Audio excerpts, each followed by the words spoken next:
ഈ പിക്ചർ ന്യൂഡാക്കിയിട്ട് ബാക്കിയുള്ള എൻ്റെ ഫാമിലി മെമ്പേഴ്സിനെ അയക്കുമെന്നും പറഞ്ഞാണ് ഇട്ടത്. തിരുവനന്തപുരത്ത് നഗ്ന ചിത്രങ്ങൾ അയച്ച വീട്ടമ്മയ്ക്ക് ലോൺ ആപ്പ് നടത്തിപ്പുകാരുടെ നിരന്തര ഭീഷണി വരുന്നതായി പരാതി. വെള്ളൂർ സ്വദേശിനി വീട്ടമ്മ ഈ ദുരനുഭവം തുറന്നു പറഞ്ഞു. ഒരു പരസ്യം കണ്ടപ്പോഴത്തേക്ക് ജസ്റ്റ് ഇങ്ങനെ ഒന്ന് ക്ലിക്ക് ചെയ്തപ്പോൾ അത് താനെ പ്ലേ സ്റ്റോർ കയറി ഇൻസ്റ്റാൾ ആവുകയാണ് ചെയ്തത്. അങ്ങനെ ആപ്പ് തുറന്നപ്പോഴത്തേക്ക് അതിൽ നമ്മുടെ ആധാർ, പാൻ കാർഡ്, പാസ്ബുക്ക് കൊടുക്കാൻ പറഞ്ഞു. ഇങ്ങനെ കൊടുത്തു നോക്കി, ജസ്റ്റ് കൊടുത്തു നോക്കിയപ്പോൾ ആദ്യം റിജക്ഷനാണ് കാണിച്ചത്. അങ്ങനെ അപ്പം തന്നെ ആപ്പ് ഡിലീറ്റ് ചെയ്ത് കളഞ്ഞു, അൺഇൻസ്റ്റാൾ ചെയ്ത് കളഞ്ഞു.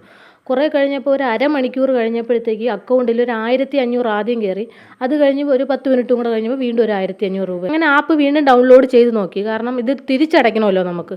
അങ്ങനെ തിരിച്ച് ആപ്പ് ഡൗൺലോഡ് ചെയ്തിട്ട് ഓപ്പൺ ചെയ്ത് നോക്കിയപ്പോൾ 1500 രൂപയ്ക്ക് പകരം ആദ്യം വന്ന 1500 രൂപയ്ക്ക് പകരം 2511 രൂപ അടയ്ക്കണമെന്നും, അടുത്തതിൽ വീണ്ടും ആ ആപ്പിനകത്ത് തന്നെ ജയ് സാലറി എന്നും പറഞ്ഞൊരു ഇതിനകത്ത് വീണ്ടും ഈ ജയ് ക്രെഡിറ്റിനകത്താണ് ഈ 2 ഇതും വരുന്നത്. ഇപ്പോൾ ഇന്നലെ ആയപ്പോഴത്തേക്ക് എനിക്ക് മെസ്സേജ് വാട്സപ്പിലാണ് മെസ്സേജ് പറഞ്ഞത്, അല്ലാതെ കോളുകൾ പറഞ്ഞില്ല. വാട്സപ്പിൽ കോള്, അത് നമ്മുടെ ഇന്ത്യൻ നമ്പരല്ല. ഈ ലോൺ എമൗണ്ട് 5022 രൂപ അടച്ചില്ലെന്നുണ്ടെങ്കിൽ അവർ എൻ്റെ കോൺടാക്റ്റിലുള്ളവർക്കെല്ലാം ന്യൂഡ് ഫോട്ടോസ് എല്ലാം ആദ്യം എൻ്റെ ഒരു പ്രൊഫൈൽ പിക്ചർ വാട്സപ്പിലിട്ടിരുന്നു, അതെടുത്ത് സ്ക്രീൻഷോട്ടായിട്ട് എനിക്ക് ഇട്ട് തന്നിട്ട് ഈ പിക്ചർ ന്യൂഡാക്കിയിട്ട് ബാക്കിയുള്ള എൻ്റെ ഫാമിലി മെമ്പേഴ്സിനെ അയക്കുമെന്നും പറഞ്ഞാണ് ഇട്ട് തന്നത്. എൻ്റെ ഫോട്ടോ വെച്ചിട്ട് വേറെ ഏതോ ഒരു ഫിഗർ വെച്ച് അയച്ചു തന്നു. ഞാനങ്ങ് പേടിച്ചു പോയി. കുറേ കഴിഞ്ഞപ്പോഴത്തേക്ക് വേറൊരു സ്ക്രീൻഷോട്ട് എൻ്റെ ബന്ധുക്കൾക്ക് അയച്ചതായിട്ടുള്ള സ്ക്രീൻഷോട്ട് വാട്സപ്പിൽ നിന്ന് എടുത്ത് എനിക്ക് അയച്ചു തന്നു. അപ്പോൾ എനിക്ക് പേടിയായി, എന്തൊരു ചെയ്യണമെന്ന് അറിയാൻ വയ്യ. അങ്ങനെ തന്നെ അപ്പോഴും തന്നെ സൈബർ ക്രൈമിൽ പോവുകയാണ് ചെയ്തത്.